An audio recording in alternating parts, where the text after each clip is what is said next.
Hello, मैं प्रमोद कुमार। आज का जो टॉपिक है वो मेरिस्टेमेटिक टिश्यू का है। तो देखिए, मेरिस्टेमेटिक टिश्यू की कहानी मैं बोर्ड से चलता हूँ। Meristematic tissue, meristematic tissue. तो आप जैसा कि जानते हो कि प्लांट में टू टाइप के टिश्यू होते हैं। एक मेरिस्टेमेटिक टिश्यू, दूसरा परमानेंट टिश्यू होता है। जो मेरिस्टेमेटिक टिश्यू होता है वो डिवाइडेबल नेचर का होता है, has power of division, define करते हैं उसे। जो परमानेंट होते हैं lost the power of division. तो अभी जो बात करेंगे वो केवल और केवल किसका करेंगे? मेरिस्टेमेटिक टिश्यू का करेंगे। तो देखो, मेरिस्टेमेटिक टिश्यू के बहुत सारे प्रॉपर्टी भी यहाँ देखने को मिलेंगे साथ साथ, जिसमें देखो प्रॉपर्टी के रूप में ही लिखते चले जाते हैं कि इसमें पावर ऑफ डिवीजन होगा, पावर ऑफ डिवीजन रखेगा। इसके साथ देखोगे तो इसमें प्रोटोप्लाज्म अबंडेंट होगा, प्रोटोप्लाज्म अबंडेंट होगा। और इस प्रोटोप्लाज्म में वेल डेवलप्ड न्यूक्लियस भी होगा, वेल डेवलप्ड न्यूक्लियस प्रेजेंट होगा। इसके साथ साथ देखोगे तो प्राइमरी सेल वॉल प्रेजेंट होगा। सेकेंडरी सेल वॉल यहां डेवलप नहीं होता है, यहां प्राइमरी सेल वॉल ही प्रेजेंट होगा, प्राइमरी सेल वॉल। इसके बाद चलोगे तो सेल्स के बीच में इंटरसेलुलर स्पेस नहीं मिलेगा। जैसे देखो, एक सेल के अंदर जो स्पेसेज है इसे इंट्रासेलुलर स्पेस बोलते हैं। लेकिन एक से अधिक सेल के बीच में जो स्पेस प्रेजेंट हो गए, एक यहाँ का स्पेस मैं बता रहा हूँ, सेल्स के बीच का एक सेल के अंदर जो स्पेस है जो ये देख रहे हो वो इंट्रासेलुलर, बट कई सेल्स के बीच में जो स्पेस हो गए वो इंटरसेलुलर है। तो इसकी बात यहाँ पे मैं लिख रहा हूँ कि इंटरसेलुलर स्पेस नहीं होगा मेरिस्टेमेटिक सेल्स के बीच में, इंटरसेलुलर स्पेस एब्सेंट होगा। इसके बाद चलोगे तो वैक्यूओल भी एब्सेंट होगा। इसके बाद चलोगे रिजर्व फूड मटेरियल भी एब्सेंट होगा, रिजर्व फूड मटेरियल भी एब्सेंट होगा। ओके, ये सब प्रॉपर्टी हो गए किसके? मेरिस्टेमेटिक टिश्यू के। अब हम बात करते हैं टाइप्स ऑफ मेरिस्टेमेटिक टिश्यू। तो थोड़ा सा मैं रन कर लूं इसको, आप लोग तब तक नोट कर लीजिए। देखो, टाइप्स ऑफ मेरिस्टेमेटिक टिश्यू की बात करेंगे तो उनके कई बेसिस हैं। जैसे देखोगे, पहला types of meristematic tissue, meristematic tissue, जिसमें देखो पहला कंडीशन बता रहे हैं on the basis of development. Development के बेसिस पे देखोगे तो मेरिस्टेमेटिक टिश्यू को एनसीईआरटी के अकॉर्डिंग चलोगे तो दो टाइप में बताया गया है, लेकिन एक्चुअल में होता है थ्री टाइप का। तो एनसीईआरटी जो दो टाइप का मेरिस्टेमेटिक टिश्यू डेवलपमेंट के बेसिस पे बताया है, उसमें पहला प्राइमरी मेरिस्टेम है, दूसरा सेकेंडरी मेरिस्टेम है। जो एक और भी मेरिस्टेम है जिसे प्रो मेरिस्टेम बोलते हैं, उसको भी बताऊंगा आपको। तो कहने का मतलब कि on the basis of development three types of meristematic tissue हो गए, जिसमें नंबर फर्स्ट में देखोगे तो प्रो मेरिस्टेम, मेरिस्टेम जिसे ur meristem, primordial meristem, embryonic meristem, कई नाम से डालेंगे। दूसरा होता है प्राइमरी मेरिस्टेम, प्राइमरी मेरिस्टेम, और तीसरा होता है सेकेंडरी मेरिस्टेम, सेकेंडरी मेरिस्टेम। तीनों का डिफरेंसेस देख लो, क्या किसे प्रो मेरिस्टेम बोलेंगे, किसे प्राइमरी बोलेंगे, किसे सेकेंडरी बोलेंगे। तो प्रो मेरिस्टेम में चलो तो जैसे देखो एक सीड है, ये सीड जर्मिनेट करा, यहाँ रेडिकल बना, अपर साइड में प्लीम्यूल का फॉर्मेशन हो गया, इस तरह से देखो प्लीम्यूल बन गया, ये रेडिकल, और ऊपर में देख रहे हो कौन सा है, ए वाला पार्ट आफ्टर जर्मिनेशन प्लीम्यूल है। दोनों को तो हम एक्सिस के नाम से जानते हैं, इतना पता है आपको। तो देखो, रेडिकल के अपेक्स पे जो सेल्स प्रेजेंट होंगे फ्यू नंबर में, या प्लीम्यूल के अपेक्स पे जो फ्यू नंबर में मेरिस्टेमेटिक टिश्यू प्रेजेंट होंगे, रेडिकल और प्लीम्यूल के अपेक्स पे वेरी फ्यू नंबर में जो मेरिस्टेमेटिक सेल्स या टिश्यूज प्रेजेंट होंगे उसी को क्या कहोगे, प्रो मेरिस्टेम के नाम से जानेंगे। ये तो क्लियर हो रहे हो। अब प्रो मेरिस्टेम जब डिवाइड करता है तो फॉर्मेशन किसका करता है, प्रो मेरिस्टेम फॉर्मेशन करता है प्राइमरी मेरिस्टेम का। मतलब कि ये जो प्राइमरी मेरिस्टेम है जो किससे बनते हैं, प्रो मेरिस्टेम से ही बनते हैं, क्योंकि रेडकिल रूट का फॉर्मेशन करेगा। रेडकिल यहाँ देख रहे हो, ये रेडकिल रूट का फॉर्मेशन करेगा, प्लूम्यूल शूट का फॉर्मेशन करेगा। तो रूट के एपेक्स पे देखोगे इस तरह से, जब multiple number of meristematic cell present हो जाएंगे तो वो प्राइमरी मेरिस्टेम का पार्ट हो जाएगा।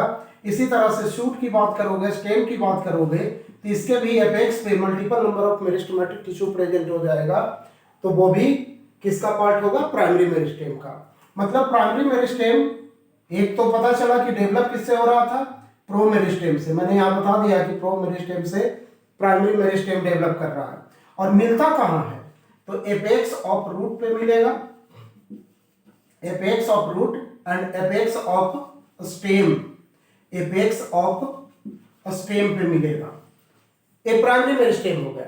अब इसके बाद देखो, जब आप वास्कुलर बंडल के बारे में पढ़ोगे, आगे में बताना है उसको, तो वास्कुलर बंडल के टाइप में देखोगे तो एक रेडियल वास्कुलर बंडल होता है और दूसरा कंजॉइंट वास्कुलर बंडल होता है। तो रेडियल थोड़ा सा डिफरेंसेस बता देते हैं वास्कुलर बंडल में। तो देखो, रेडियल वास्कुलर बंडल की बात करोगे तो एक बंडल में या तो जाइलम टिश्यूज प्रेजेंट होगा या तो दूसरे बंडल में फ्लोएम टिश्यू होगा। इस तरह से देखो, ये यहाँ मैं फ्लोएम टिश्यू को बना दिया और ये कौन सा है, जाइलम टिश्यू।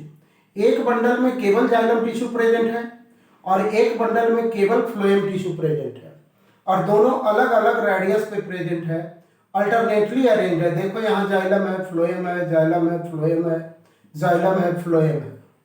3 पॉइंट बताया कि एक बंडल में ओनली जाइलम टिश्यू या तो ओनली फ्लोएम टिश्यू, इसके बाद अलग अलग रेडियस पे जाइलम और फ्लोएम बंडल प्रेजेंट होगा। नेक्स्ट में देखोगे तो अल्टरनेटली अरेंज हुए जाइलम और फ्लोएम बंडल, तो ऐसे को रेडियल वास्कुलर बंडल कहते हैं। ओके, लेकिन अभी हमें रेडियल वास्कुलर बंडल से मतलब नहीं है, मुझे मतलब है कंजॉइंट वास्कुलर बंडल से। तो कंजॉइंट वास्कुलर बंडल में देखोगे तो एक ही बंडल होगा, एक ही पॉकेट होगा, इसी में जाइलम का भी प्रेजेंस होगा और फ्लोएम का भी प्रेजेंस होगा। जब एक ही बंडल में जाइलम और फ्लोएम दोनों प्रेजेंट होंगे तो उसको कंजॉइंट कहेंगे।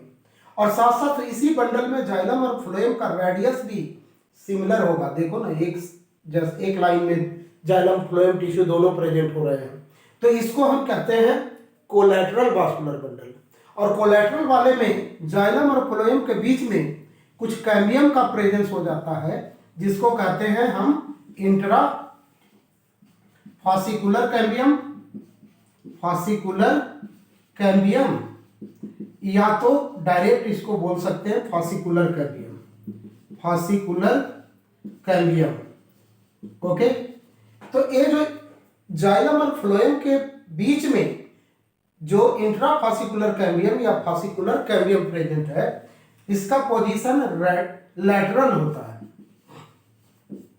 जैसे कोई स्टेम है, स्टेम का ट्रांसवर्स सेक्शन काट लिया तो इसके इस तरह से बगल में प्रेजेंट होगा। जैसे कि यहाँ मेरिस्टेमेटिक टिश्यू को क्या बताया था कि रूट के एपेक्स पे, स्टेम के एपेक्स पे वो प्राइमरी मेरिस्टेम का एग्जांपल बन रहा है। इसी तरह से लैटरल पोजीशन में जो प्रेजेंट है, लैटरल पोजीशन में जो प्रेजेंट है इंट्राफासिकुलर कैम्बियम या तो उसी का दूसरा नाम फासिकुलर कैम्बियम, वो भी किसका एग्जांपल बनता है, प्राइमरी मेरिस्टेम का बनता है। ओके, अब आपके दिमाग में चल रहा होगा कि प्राइमरी मेरिस्टेम डिवाइड करेगा तो किसका फॉर्मेशन करेगा। तो ध्यान में रखना है कि मेरिस्टेमेटिक टिश्यू का डिवीजन होगा तो परमानेंट टिश्यू बनेगा, लेकिन प्राइमरी मेरिस्टेम डिवाइड करेगा तो प्राइमरी परमानेंट टिश्यू का फॉर्मेशन होगा। ओके, इस तरह से बोल सकते हो कि प्राइमरी मेरिस्टेम डिवाइड करके किसका फॉर्मेशन कर रहा है, तो प्राइमरी परमानेंट टिश्यू का फॉर्मेशन कर रहा है। ओके, यहां तक तो क्लियर हो गए होंगे। अब इसके बाद देखो, आपके दिमाग में चल रहा होगा तो सेकेंडरी मेरिस्टेम कैसे बनेगा, तो उसके लिए कहानी मैं आगे करता हूं।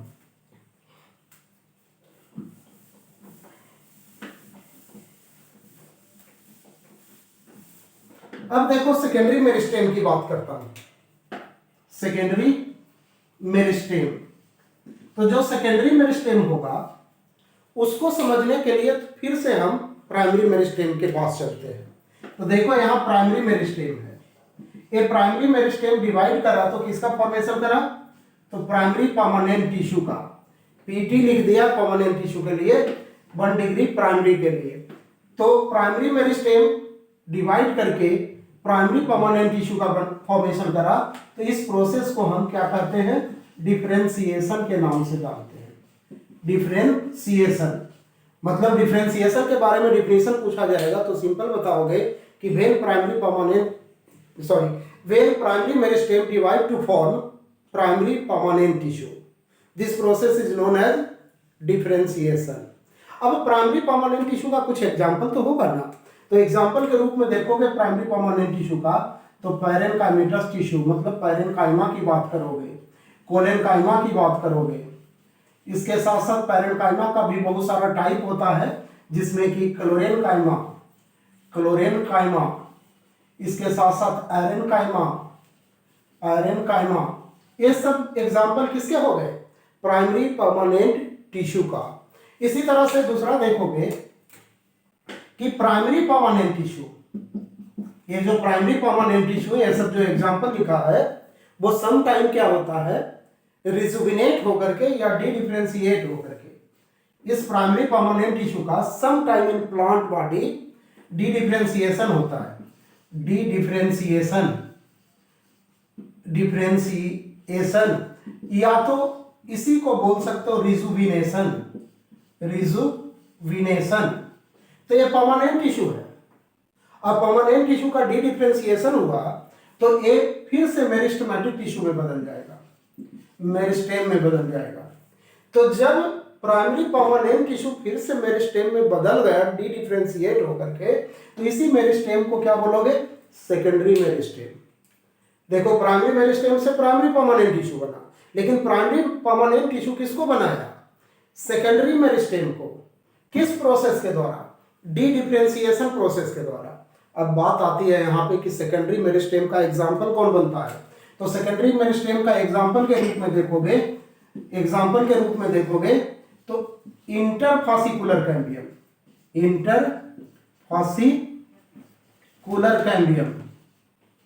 ओके, जैसे देखो प्राइमरी मेरिस्टेम में एग्जाम्पल में हम दिए थे इंट्राफासिकुलर कैम्बियम, यहाँ क्या लिखा हुआ है, इंटरफासिकुलर कैम्बियम। इसी तरह से कॉर्क कैम्बियम, इसी तरह से और देखोगे तो कैम्बियम रिंग। मतलब कि ऐसा बोल सकते हो कि सेकेंडरी मेरिस्टेम में प्लांट में जितने टाइप के कैम्बियम है सभी इंक्लूड होगा, एक्सेप्ट जो प्राइमरी मेरिस्टेम में इंक्लूडेड है उसको छोड़ करके। प्राइमरी मेरिस्टेम में इंक्लूडेड कौन है, तो इंट्राफासिकुलर कैम्बियम, उसको छोड़ दो, बाकी जितना टाइप का कैम्बियम है all are the secondary meristem. Okay, अब जब सेकेंडरी मेरिस्टेम बन गया, मेरिस्टेमेटिक टिश्यू है, तो इसके बारे में तो पता ही है कि ये डिवीजन ऑफ पावर रखता है। इसका मतलब ये डिवाइड करेगा। तो देखो यहाँ पे सेकेंडरी मेरिस्टेम जब डिवाइड करेगा तो किसका फॉर्मेशन करेगा, अब फिर से परमानेंट टिश्यू बनाएगा, लेकिन अब जो परमानेंट टिश्यू बनेगा वो सेकेंडरी परमानेंट टिश्यू का फॉर्मेशन होगा। तो इस फेनोमेनन को देखो ना, प्राइमरी मेरिस्टेम से डिफरेंशिएशन के बाद प्राइमरी परमानेंट टिश्यू बना था, तो डिफरेंशिएशन दोबारा हो रहा है क्योंकि सेकेंडरी मेरिस्टेम बना है तो फिर परमानेंट टिश्यू बन रहा है सेकेंडरी परमानेंट टिश्यू के रूप में। तो डिफरेंशिएशन का प्रोसेस तो यहाँ भी चल रहा है, लेकिन डिफरेंशिएशन का जो प्रोसेस यहाँ चल रहा है वो एक बार होने के बाद हो रहा है, दोबारा हो रहा है। तो इस फेनोमेनन को क्या बोलोगे, तो रीडिफरेंशिएशन बोलेंगे। रीडिफरेंशिएशन का यदि डिफिनेशन पूछा जाएगा तो सिंपल लिखना है कि when secondary meristem divide to form secondary permanent tissue known as redifferentiation. Differentiation का डिफिनेशन लिखोगे कि when primary permanent tissue rejuvenate and converted into secondary meristem known as dedifferentiation. Differentiation का बताओगे when primary meristem divide to form primary permanent tissue known as differentiation. अब बात रही, सबका तो एग्जांपल देख चुका आपने कि यहाँ पे प्राइमरी मेरिस्टेम का एग्जांपल पीछे में बताया था। मैंने कि रूट एंड शूट के अपेक्स वाले टिश्यू हो गए मेरिस्टेमेटिक टिश्यू और इंट्राफासिकुलर कैम्बियम हो गया। इसी तरह से प्राइमरी परमानेंट टिश्यू का भी एग्जांपल बता दिया, सेकेंडरी मेरिस्टेम का भी एग्जांपल यहाँ पे है। अब सेकेंडरी परमानेंट टिश्यू का एग्जांपल नहीं कहीं पे है, इसलिए इसका एग्जांपल के रूप में सेकेंडरी जाइलम को बताओगे, सेकेंडरी फ्लोएम को बताओगे, सेकेंडरी कोर्टेक्स को बताओगे, इसी तरह से कॉर्क को बताओगे। ये सब किसका पार्ट हो जाएगा? सेकेंडरी मेरिस्टेम का पार्ट हो जाएगा। ओके, ये सब बातें हो गई किससे रिलेटेड? तो on the basis of development types of meristematic tissue. अब मैं इस वीडियो को यहीं पे रोकता हूं कि ज़्यादा लंबा ना हो, क्योंकि अब पोजीशन के बेसिस पे और फंक्शन के बेसिस पे मेरिस्टेमेटिक टिश्यू को बताना पड़ेगा, इसलिए वो नेक्स्ट वीडियो में देखेंगे। ओके, बाय बाय बच्चों।